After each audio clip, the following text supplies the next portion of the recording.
Okay, so in this video, we are going to talk about fatty acid synthesis. So in the previous video, we talked about fatty acid oxidation and production of energy. So now imagine you got excess amount of glucose or amino acids from proteins, and that needs to be converted into fatty acid by the liver in order to be stored. So that's what is happening here.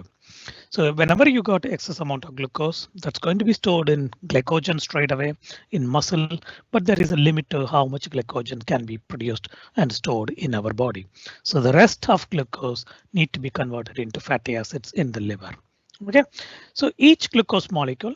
So at the end of the glycolytic pathway, again, you studied this in another lecture, that will give you two pyruvate molecules. Okay, and this pyruvate molecule is present within the cytoplasm. Now, this pyruvate needs to be transported into the mitochondria through pyruvate transporters.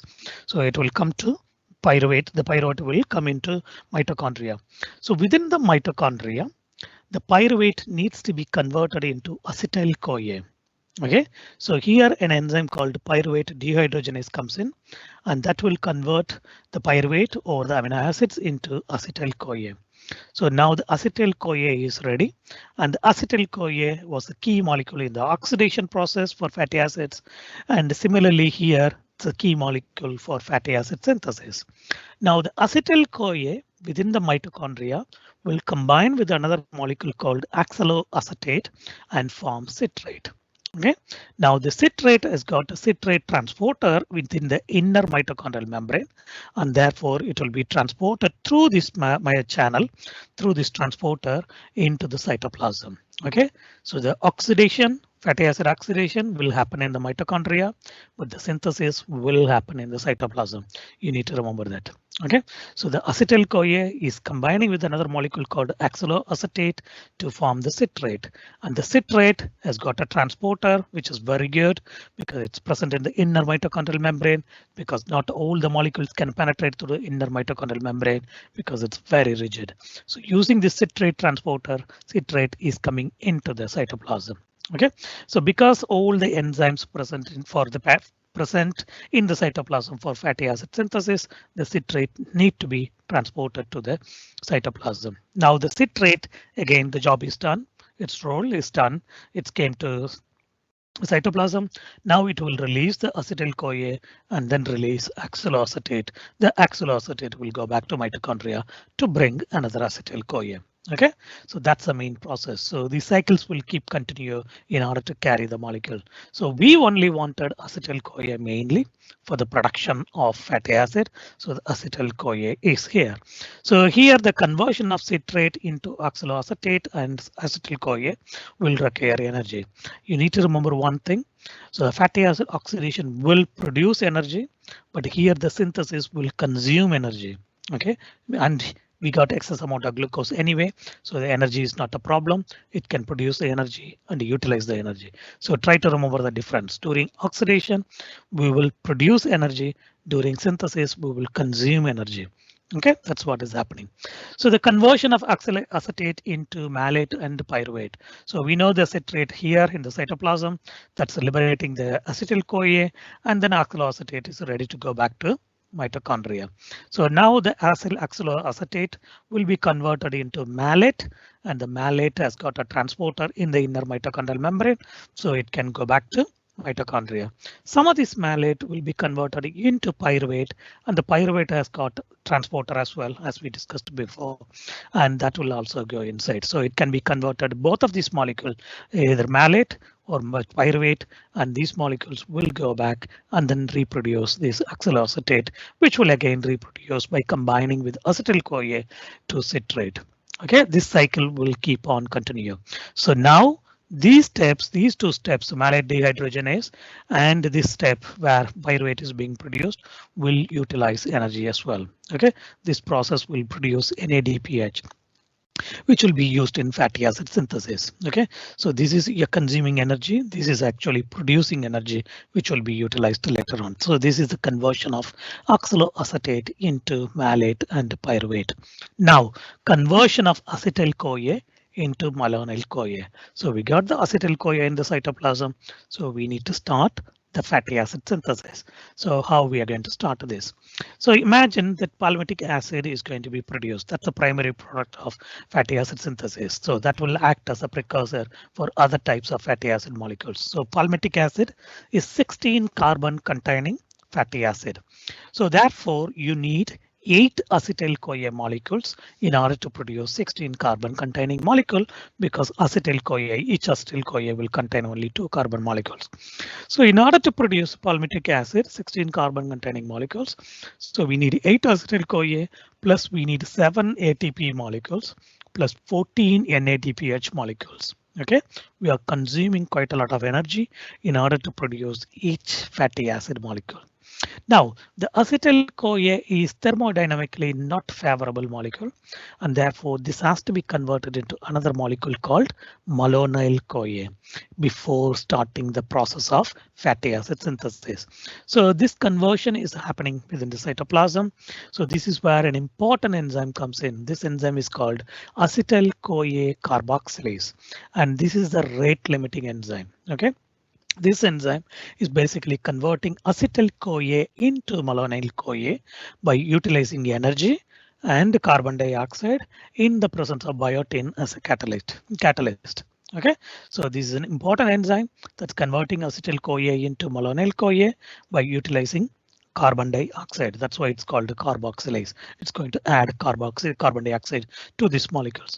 So now the malonyl-CoA is produced, which is a thermodynamically stable molecule. Therefore, we can take it to fatty acid synthesis. So remember here, acetyl-CoA carboxylase is a rate limiting enzyme for fatty acid synthesis. So this is an important enzyme that's controlling the fatty acid synthesis process. For breakdown, we mentioned carnitine acyltransferase 1, which is present on the outer mitochondrial membrane. That's the enzyme rate limiting the oxidation of fatty acid synthesis. Here, acetyl-CoA carboxylase is the rate limiting enzyme. So what are the activators for this enzyme when the fatty acid is going to be triggered? Fatty acid synthesis is going to be triggered. So obviously, whenever we have excess amount of glucose. So whenever we have excess amount of glucose, we will have excess amount of insulin. So the insulin can come and tell this enzyme, look, we got more glucose, so please produce fatty acids and store them away for future use. Similarly, citrate. So whenever we got citrate in the large amount of citrate, that's again produced due to acetyl-CoA and pyruvate. The pyruvate is coming from glucose. So whenever we have these two molecules, these molecules will activate this enzyme and kickstart the fatty acid synthesis process. Okay, what about the inhibitors for these enzymes? Which inhibitors are going to inhibit this process? Obviously, free fatty acids. So whenever we have large amount of free fatty acids, we don't have to produce more fatty acid, because free fatty acids can be utilized in the oxidation process in order to produce energy. Similarly, glucagon, that's another hormone doing opposite role to insulin. So whenever we don't have much glucose in the system, glucagon will be produced, and glucagon will mainly try to hydrolyze the glycogen in order to get glucose. So similarly, so glucagon will inhibit this enzyme, because when you don't have a glucose, there is no point in doing fatty acid synthesis. Okay, so the activators are citrate and insulin, and inhibitors are fatty acids and glucagon. So that's what is limiting this enzyme, and this enzyme is controlling the fatty acid synthesis process. Now, you got the acetyl-CoA, you got all the energy molecules. So now acetyl-CoA has been converted into malonyl-CoA. It's a stable molecule. Now everything is ready to produce fatty acid. So here there is an important enzyme called fatty acid synthase, which is a very large enzyme. And this single enzyme is going to carry over the entire fatty acid synthesis process. Okay, so even though it's a single enzyme, it's very large, and it's got all the necessary domains in order to convert that malonyl-CoA plus acetyl-CoA into fatty acid. So the entire fatty acid synthesis will happen using this big enzyme, which has got multiple domains to carry out the entire process. Okay, so what's happening here, fatty acid process? So it's basically attaching the acetyl-CoA together with malonyl-CoA, which is a stable molecule, and then it is producing fatty acid synthesis. So in order to do that, there's a protein called acyl carrier protein. So because these molecules need to be taken to different domains in a fatty acid synthase, it needs a carrier molecules. That carrier molecule is called acyl carrier protein. It's a protein that's going to carry this acyl CoA and malonyl CoA from one place to another place within the fatty acid synthase molecules. So this ACP carries molecules from one catalytic site to others, and now all of these molecules are ready for fatty acid synthesis. Okay, so for odd number fatty acid synthesis, instead of acetyl CoA, propanyl CoA will be utilized. Okay, for even number, it's not a problem because acetyl CoA is 2 carbon containing molecules, so straight away it will be added to malonyl CoA. But if it's odd number, 17 carbon or 19 carbon, then we need to use propanyl CoA in the last steps. So fatty acid synthesis is almost a reversal of oxidation. Okay, so in oxidation you had 4 steps. So first step is oxidation, second step is hydration, that's water adding, and then the third step is oxidation, fourth step is cleavage. So here it's almost a reversal. So what's happening here for fatty acid synthesis? So you got acyl carrier protein bound to your acetyl CoA. So the acetyl CoA will be basically acetyl ACP. Similarly, you had a malonyl CoA that's bound to acyl carrier protein. Then it's becoming malonyl ACP. Okay, now these molecules entering into the process, fatty acid synthesis process. So the first process, the first step here is called condensation. You need to remember that. Okay, so it's a formation of carbon-carbon bond. So it's basically 2 molecules joining together, and therefore it's a condensation process. So basically, there's an enzyme called beta ketoacyl synthase. It's combining the acetyl ACP plus malonyl ACP. Okay, so that's what is happening here. Malonyl ACP here, acetyl ACP, it's joining both together to produce acetyl ACP. So it is releasing one carrier protein, and that carrier protein can go and bind to next acetyl ACP and come and bring another acetyl ACP for the next step. So now the next step is the reduction step. So there we had oxidation. Here basically we have reduction step. So in the reduction step, this is the first reduction step. It's utilizing the energy. It's utilizing the NADPH and then producing another molecule called hydroxybutyl ACV. Please don't too much worry about all these important names. OK, so just try to remember the carrier proteins, important enzymes, and the key molecules involved in the steps. For example, acetyl CoA and malonyl CoA. So don't worry about the intermediate names. So the next step here after the reduction, the third step is dehydration. In oxidation, we added a water molecule, but here we are removing a water molecules. So that's a dehydration step. OK, so here basically we are removing one water molecule and then it's producing the next molecule. And then the next molecule is entering into the fourth step, which is again reduction. In oxidation, we had oxidation step. Here it's a reduction step. Again, it's utilizing NADPH2 and reducing this molecule. Finally, butyl ACP is produced.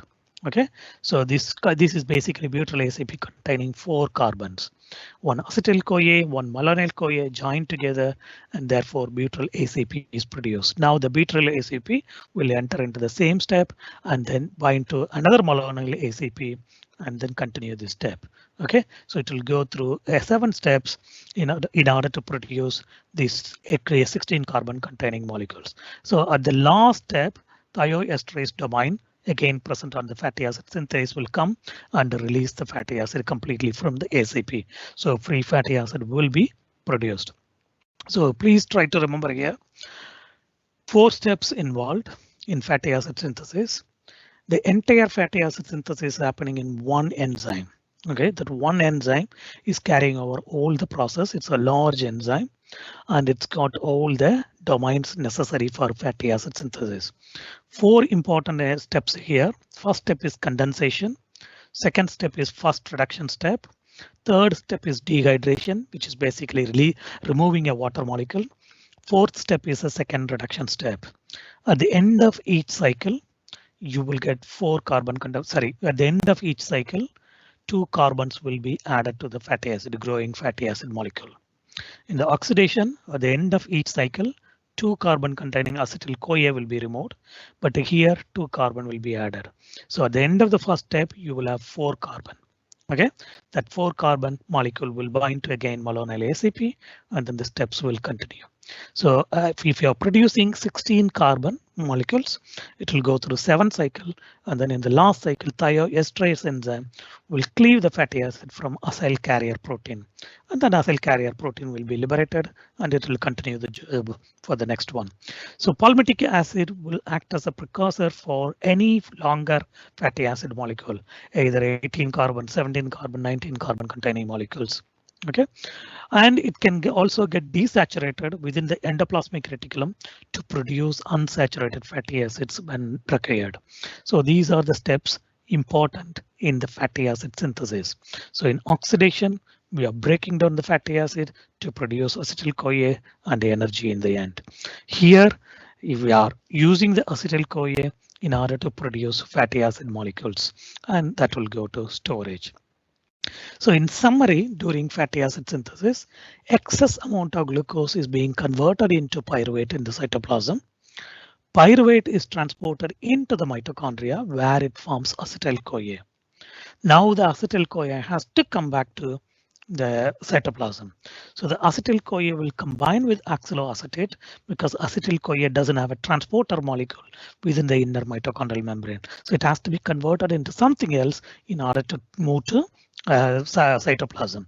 So acetyl CoA is combining with the oxaloacetate molecule to form citrate. Citrate has got a citrate transporter within the inner mitochondrial membrane. Therefore, it is going to the cytoplasm using the transporter. Now the citrate is liberating the acetyl CoA because it's job done, and then it will release oxaloacetate. Oxaloacetate is transferred back to mitochondria either as a malate or pyruvate. Okay, and oxaloacetate will produce NADPH while converted into pyruvate, and this energy will be utilized later on during the synthesis. Acetyl CoA is converted into malonyl CoA because it's a more stable molecule, and this is mediated by an enzyme called acetyl CoA carboxylase. This enzyme is a rate limiting enzyme that controls the fatty acid synthesis. Okay, rate limiting enzyme is critical for each metabolic pathway.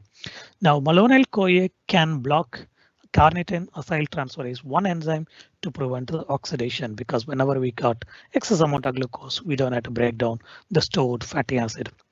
Fatty acid synthase is a large protein complex that plays a critical role during fatty acid synthesis because it's going to carry over the entire fatty acid synthesis process. There is a protein called acyl carrier protein. That's what is going to carry the acetyl CoA and malonyl CoA to favorable in locations from one domain to another domain during the synthesis. The synthesis involves 4 important steps. One is condensation, and then first reduction, dehydration, then second reduction. These are the major steps during the fatty acid biosynthesis. Finally, 16 carbon containing palmitic acid will be produced and released from the cycle. And this can enter into the endoplasmic reticulum, where it can be converted into unsaturated fatty acids using a desaturation process, or it can be elongated by adding more molecules to make longer fatty acids. Okay, so these are the important steps you need to remember for fatty acid synthesis. I hope you understand these important steps, and please let me know if you don't understand anything. Now I will stop this here and then continue in the next video. Thank you.